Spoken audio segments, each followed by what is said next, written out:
Hey guys, what's going on? Scott here at the First Channel is coming at you with another video, and today we're unboxing action figures as always, and we're digging into some DC Multiverse. And this was a pretty big one. It was a bigger price point on it, definitely. I was kind of on the fence on it. I kind of spoke about this figure before.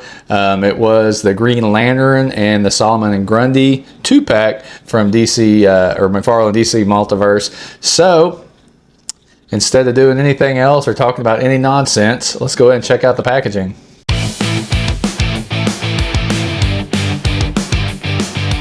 All right, guys, here we are with some big packaging with a bit of a bigger figure and then a regular size figure. So we got the Green Lantern and Solomon Grundy, and I believe this one, I think they said his name's Alex Scott. I thought it was Scott something. I think that's what I said in the last video. But we do have the card in here. They'll give us a little more information. This is a very classic Green Lantern from JSA. So it's not really totally in my wheelhouse. When I see this character, I know what it is. I never read any books that had him in it. I know they had a recent run where they tried to bring him back and all that stuff. I don't know if it was a hit or not. You know how it is with comic books, though.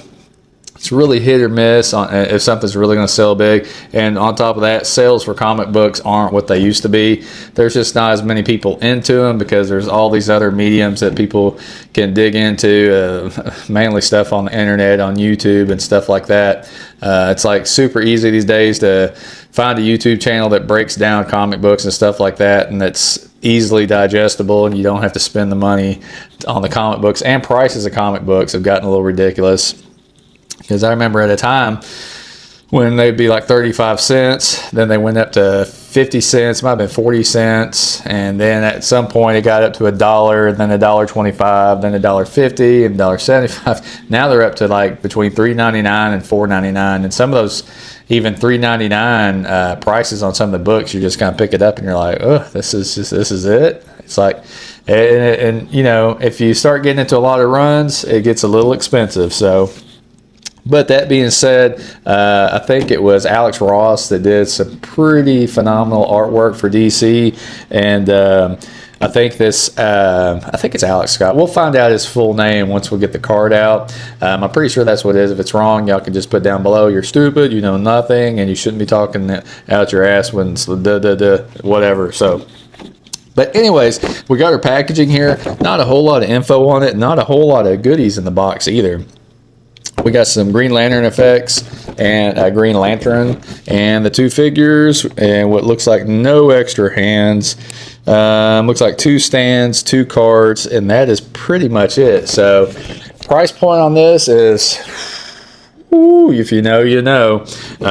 So it's a little disappointing in that area, but I didn't foresee this one ever really going down in price, just because, especially with the Solomon and Grundy figure, and then the Green Lantern, they did do a single release on that. It had a plastic cape. This one looks like it's cloth, and I've seen some other videos, no wire in the cape on that one, so kind of unfortunate. Got the work on the side there, nothing on this side, and we got some nice artwork on the back, so check that out there. Leave it there nice and slow. So, but let's pop it open and check it out. All right, guys, here we are. We got them out of the package, and you know, big package and not a whole lot of stuff in there, man. Like I said earlier, and I've said before, some of these prices on these, I just can't bring myself to do it. This one was one from Entertainment Earth. They do let you use PayPal on it. I did the pay in 4. So it made it a little more digestible for me, I guess you could say. So you don't see that full $80 up front. It's kind of spread out between 4 months. So it's a little bit easier in my mind, but it's still, you're still paying that full amount. So did get free shipping because it was over, I think orders over $79.99 or something like that on Entertainment Earth as free shipping. So we did get that. So we got the figures, the stuff we saw in the box earlier, and the cards. So the first card we're going to check out to make sure or see if I was right or wrong on the name. And I was wrong on the name. So stupid! It says Green Lantern, JSA, data file, real name Alan Scott. Alan Scott is the first to bear the name Green Lantern. Wielding the ring that focuses on mystical green flame, he was one of the first to put on a cape, becoming a founding member of the Justice Society of America. As time passed and Alan aged and evolved into a mentor, and inspiration to generations of new superheroes, recharging his ring through his magic lantern, Green Lantern made his emerald glow a sign of hope and a source of inspiration for decades. So we got the artwork on the back of that, which looks pretty cool. And I did get the name wrong. It was Alan Scott. And I believe like way back in the day with Green Lantern, it might have been even after his, well, it might have been in his time too. But the color yellow was like a weakness, I think. So then obviously we get into Sinestro using the yellow ring or whatever it is. I'm not like super, intelligent or holding lots of information about Green Lantern lore, so it's very poquito. So, but we got Solomon Grundy's card here. We got some nice artwork on the front there. I say nice, it's okay. So, his real name is Cyrus Gold. The hulking monster known as Solomon Grundy is believed to be the reincarnation of a man named Cyrus Gold. When he plunged into Gotham City's slaughter swamp and died, Gold was reborn a creature of rotted wood and swamp muck. Nearly brainless, he is able to recall the Solomon Grundy nursery rhyme from which his name was derived. Originally a foe of Green Lantern, Alan Scott and the Justice Society, Grundy's near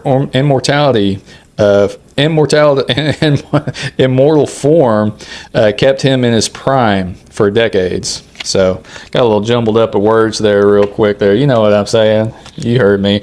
So we got the figures out, and I guess we'll go ahead and look at Alan Scott first.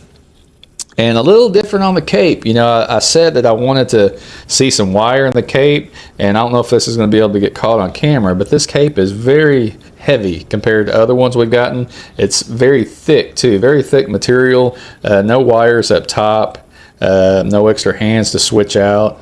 Good looking head sculpt on this one. Does all the business turning. We got all the typical articulation on this. All pins. We got our toe bend. We got the little Green Lantern on his chest there. The colors just really go good together. I like it with the purple cape there. And he's got his ring there. You can kind of see that with the fist there like that. Can't have a Green Lantern without his ring, obviously, because without the ring, he's just a man, just like me. Or gals. So, but yeah, just checking it out. I mean, it's pretty easy going. I don't know. I'm trying to think of it. It's pretty much a typical body mold of a lot of McFarlane figures. We got the gold on the boots with the red. It's kind of it doesn't move. It's a outer mold on top of the leg there kind of deal. So as you can see, it's not like just painted on there. It's sculpt work done and painted, so it looks really good. Nice little abs he's got there. These little buckles aren't going anywhere. That's where his cape is buckled into his chest there. So cape is not going to come off, I believe. You might be able to dig that out of there. I don't know. It would have been nice to have gotten a stand with him to get him in some nice poses, like in the air, doing something cool, which, McFarlane hasn't been doing a lot of stands with his figures. The past couple of Supermans I've had, no stand. So then we got our lantern, which he's got an open hand here. So it looks like it could slide right in there.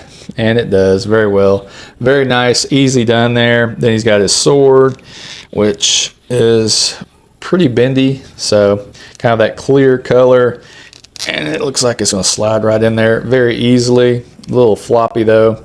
It looks kind of cool. Then we got, which is just kind of a power effect. So I guess you could put it on his fist, which has the ring on it, which would be nice if he had a flight stand. He could be flying off like this in a nice little pose there, but we don't. And no wire in the cape, which, I mean, it would have been cool if it did, but I mean, even without it, this cape feels really good. Just compared to other figures I've gotten, that cape feels really good. So I'm not disappointed. I'm kind of glad. I almost got the single release of Alan, Green Lantern. They had it at the toy department in the box, minty fresh, I guess you could say, and it was $20. So, but that one has the plastic cape. So, I like cloth capes, so I'm pretty happy about this one. So, it's a win. I love it. I like it. Even the face, the hair, and everything, just that classic look, man. This looks really good. And then we got Solomon and Grundy here. We got the single jointed arms, both of them. Looks like single jointed knee. It's kind of that way on these figures. And ankle, got ankle tilt with the pin, so pin, all the business. Nice little toe bend. It's kind of your typical bulky figure, kind of like that, a little bit like that Doomsday figure. And I think he also had I think there was another Solomon Grundy that was released at some point. But this one, the jacket is loose. It could actually come off. So the jacket does move pretty well. No ab crunch. It's just the ball joint at the waist. So he does get a little bit of movement out of that. Pants, pretty cool, all molded there. You can kind of, it's not going to lift up. It's all textured though. So then the knees poking out, which looks pretty cool. Got the bracers, arm bracers, which look like he's been chained up. He's got a necktie, obviously, got to look good. And the head sculpt just looks kind of, I don't know, it looks kind of like normal-ish, but just gray. I don't know, it doesn't look super monstrous like Frankensteinish. It's not bad. I do like the figure. I have been wanting one. They had one at the toy department that was like a monstrous Solomon Grundy, like just super detailed. It wasn't a McFarlane. I don't know who did it. It was a loose figure. It was pretty big too. So, but man, it was super cool. I think the price on it was pretty jacked up too. So I was like, nope, not for me. So, kind of your typical McFarlane big figure though. I think it's a good deal. Well, price-wise, I don't think it's a very good deal, but it's still, I think they're going to look good on the shelf. And some of these figures that you get from McFarlane, like these big old monster figures, they still get the freaking stand, which does absolutely hardly nothing. So I don't really hardly need it with these big-footed figures. So I don't know. What do you guys think? Just comment down below. Let me know what you think. Was this a pickup for you, or at some point are you going to wait and try to see if this price goes down on these, which I have a feeling that this one is not going to go down, and if anything, we're not going to see a lot of them in the stores. I've seen a few of them at GameStop. There's been 2 GameStops I've been in. Both of them had one box, this one in each store. So that's kind of that deal on that. So I have a feeling it's probably going to hold that price. I bet at the toy department, if it pops up in there here soon, I bet it'll probably be around $60-$65. That's just me guessing. I don't see it going down much lower than that. Not that I care, because I take it out of the box away, and I'm not going to be selling it anytime soon. So, but anyways, like I said, comment down below what you think, like and subscribe and all that good stuff, and we'll catch you on the flip side. Later.